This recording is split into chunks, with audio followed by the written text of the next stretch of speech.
Welcome to our lesson exploring the character of Banquo in Shakespeare's Macbeth.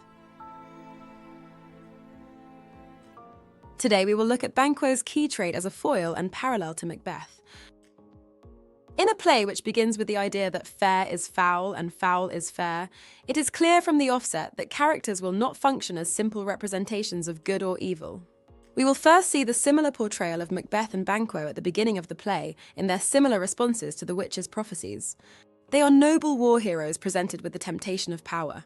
We will then look at the self-divided nature of Banquo's identity, before finally highlighting the differing endings of Macbeth and Banquo's journeys, with Banquo having an honourable legacy and Macbeth's legacy of tyranny and bloodshed. At the beginning of the play, Banquo and Macbeth are both painted as noble war heroes and are both presented with temptation by the witches. In Act 2, Scene 1, Banquo exclaims, "Merciful powers, restrain in me the cursed thoughts that nature gives way to in repose." This presents Banquo as having to repress or restrain in himself the very desires to which define Macbeth's actions. Banquo's words make him a parallel to Macbeth. Like Macbeth, he finds the witch's prophecies about his sons being king alluring, but unlike Macbeth, he establishes that it would be wrong to act upon this ambition, no matter how tempting. Here then, in repressing the cursed thoughts rather than acting upon them, Shakespeare represents Banquo as a foil to Macbeth. This also suggests that the witch's words haunt Banquo in his sleep. Unlike Macbeth, who will sleep no more, Banquo is having frequent nightmares, showing the extent of the witch's influence. He therefore appeals to heavenly forces to protect him from the evils of his own thoughts and mind. Unlike Macbeth, Banquo's ambition is controlled and does not lead him to make morally corrupt choices. He does not allow his ambition to consume him or influence his actions. This difference accentuates the tragic downfall of Macbeth further, emphasizing the dangers of unchecked ambition. Banquo's complexity is reflected in his soliloquy just prior to the entry of Macbeth in Act 3, Scene 1. "Thou hast it now.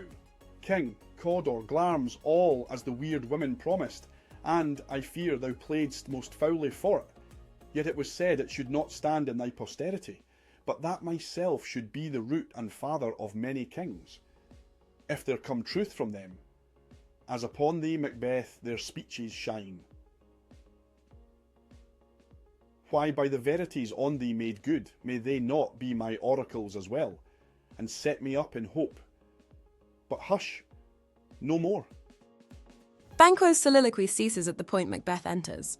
In this speech, Banquo feels fatally compromised by the fact that the witch's prophecies concerned both him and Macbeth. The deed that he suspects has made Macbeth king makes him the root and father of many kings. Banquo's dilemma is crystallized in the conflict between the foul deed of which Banquo suspects Macbeth and the shining nature of the witch's prophecy in relation to himself. Macbeth's deed also profits Banquo because Macbeth has no offspring, and so with Duncan dead, it makes the second the prophecy, relating to Banquo's descendants being kings more likely. Banquo's legacy as a noble and honourable figure contrasts with Macbeth's legacy of tyranny and bloodshed. The prophecy of the witches underscores the juxtaposition between Macbeth and Banquo's legacy as they say, lesser than Macbeth and greater. Not so happy yet much happier. Although Banquo never ascends the throne, his significance and influence lives on through his prophesied royal lineage, making him greater.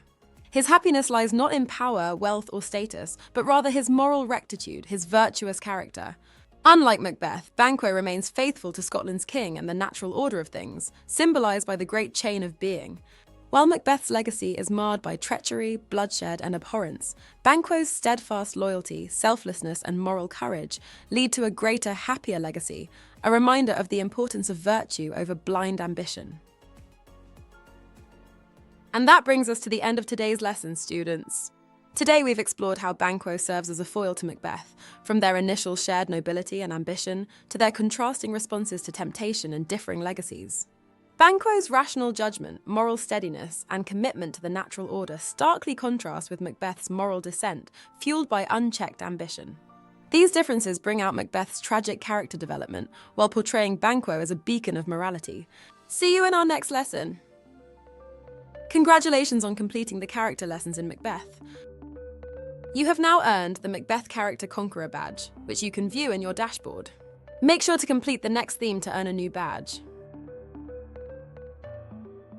Watch the rest of the GCSE English Literature course at Sophos Education.